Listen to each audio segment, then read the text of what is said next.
भगवान श्री कृष्ण दूर खड़े हैं, द्रौपदी रो रही है, पांचों पांडव रो रहे हैं, पांचों पुत्र मरे हैं इनके, दूर खड़े हैं प्रभु, घोड़े के ऊपर हाथ सहरा रहे हैं। अर्जुन से कह के मांगा था, अर्जुन मैं सारथी बन सकता हूं तेरा। हाँ, सारथी के पद पे हैं तो अपने घोड़ों के ऊपर हाथ घुमा रहे हैं बैठे बैठे। क्यों?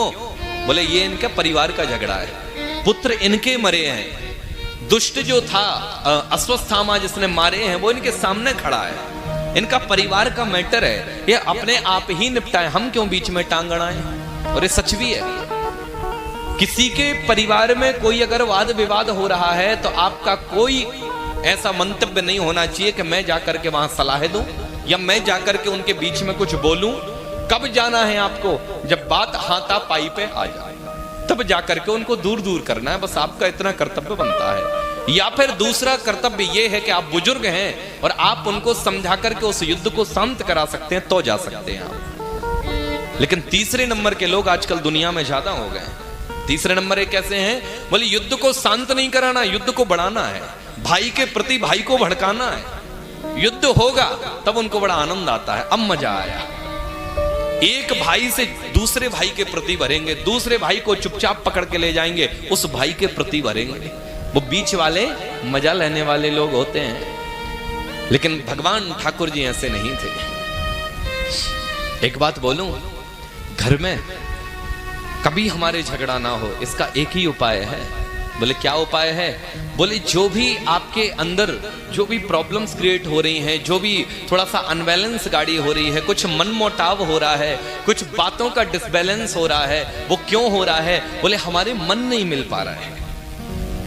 मन क्यों नहीं मिल पा रहे हैं? क्योंकि किसी ने हमसे कुछ कह दिया, किसी ने कुछ कह दिया, किसी ने कुछ कह दिया, मन नहीं मिल पा रहे हैं हम लोगों के।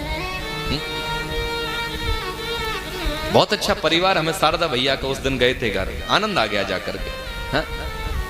सभी भाई एक साथ, एक रसोई, कोई लड़ाई नहीं, कोई झगड़ा नहीं, सब आनंदित हैं, सब आनंद कर रहे हैं, सब एक साथ। तो ऐसा परिवार, और झगड़ा परिवार में ना हो इसका एक ही उपाय है, डिस्कस करो बैठ के बातों को। बड़ा भाई है, छोटा भाई बैठ करके डिस्कस करे, और अगर दो गलती अपनी भी है तो बड़े भाई से क्षमा मांग ले हाथ जोड़ के, भैया गलती करी है मैंने, उसको एक्सेप्ट करना सीख जाए। सास बहू की लड़ाई में बहू छोटी होती है, सास बड़ी होती है, थोड़ा सुनना सीख जाओ, थोड़ा सुनना सीख जाओगे, झगड़े खत्म हो जाएंगे। आप घर में सुनना सीख जाओगे, झगड़े अपने आप खत्म हो जाएंगे। पति पत्नी के बीच में जब एक बोल रहा है तो दूसरा चुप हो जाए, झगड़ा अपने आप खत्म हो जाएगा। एक बोलेगा, दो बोलेगा, चार बोलेगा, बोलते ही थोड़ी रहेगा। जब तुम सामने से कुछ प्रतिरोध नहीं करोगे, सामने से कुछ प्रत्युत्तर नहीं दोगे, बार बार वो बोलता रहेगा, चिल्लाता रहेगा, अपने आप शांत होकर चला जाएगा। हा? लड़ाई झगड़ा जहां हो, एक शांत होना सीख जाओ, एक सुनना सीख जाओ, झगड़े खत्म हो जाएंगे। और यहां से सास बोली, वहां से बहू भी कम नहीं पड़ी, उसने तू कहा, उसने तू बोल दिया। हाँ? तू मैं, तू मैं बढ़ती चली महाराज।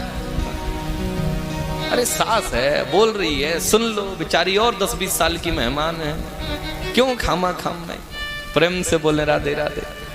सासू मां गुस्सा ना हो महाराज, खूब जियो तुम तो 150-200 साल, प्रेम से बोले राधे राधे। अरे अपनी माँ की भी तो सुनती थी, जब मायके रहती थी तो अपनी माँ की नहीं सुनती थी। माँ भी डांटती होगी, पिता भी डांटता होगा, और अगर सासू माँ 2-4 बातें बोल दी, क्या प्रॉब्लम है? पहली चीज। दूसरी चीज, अब मनोधारणा है, लोक धारणा है, लोगों के विचार हैं, अपने अपने मंतव्य हैं, लेकिन शास्त्रों का मंतव्य यही है भैया, किसी के घर की लड़की अगर आपके घर आती है तो वो आपकी बेटी है, और उसको बेटी की तरह पालोगे अगर आप, तो झगड़ा नहीं होगा। अरे बेटी की 10 गलती आप माफ कर देते थे, बहू की 5 ही माफ कर दो तो झगड़ा खत्म हो जाएगा। और बेटियों का भी कर्तव्य है कि जब बेटी अपने मायके से ससुराल आती है तो बेटी अपनी सासू माँ को माँ माने। अरे हमारी भी तो माँ सुनाती थी, अगर मेरी सासू माँ ने 4 बातें कह ली, अच्छा ही बनाने के लिए कहती है। हर सासू माँ सोचती है मेरी बहू मेरे घर को अच्छे से संभाले, मुझसे भी अच्छा संभाले, तब वो टोकती है तुम्हें।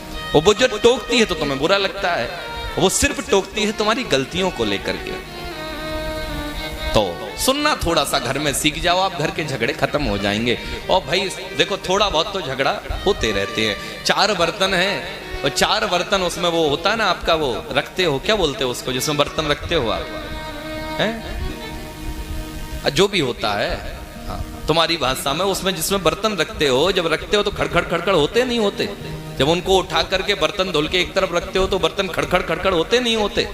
हाँ, कुछ बर्तन गिर भी जाते हैं, लेकिन कर्तव्य ये है कि उन बर्तनों को गिरे हुए को भी समेट के उसी टोकरी में रखना है आपको। वो समझदारी है, घर के बड़े व्यक्ति का बड़कपन है।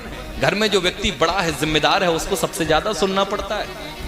हाँ, जो जिम्मेदार व्यक्ति है उसको सबसे ज्यादा सुनना पड़ता है। जो भी शिकायतें घर की होती हैं सब उसी से आके करते हैं। तो इसलिए जो बड़ा व्यक्ति है वो सबकी सुने और सबको समझाए और सारे बर्तनों को एक साथ रखे। खड़खड़ बड़बड़ थोड़ी बहुत होगी, सुनना सीख जाओ, घर संभल जाएगा। और मैं हमेशा कहा करता हूं, घर गृहस्थी में वो ही रह पाता है जो सुनना सीख जाता है। हाँ, प्रेम से बोलना पड़ेगा राधे राधे। गृहस्था आश्रम में हाँ सुनना सीख जाओ, रहना सीख जाओगे। और गृहस्था आश्रम में जिसने सुनना पाए वो कभी रह ना पाए।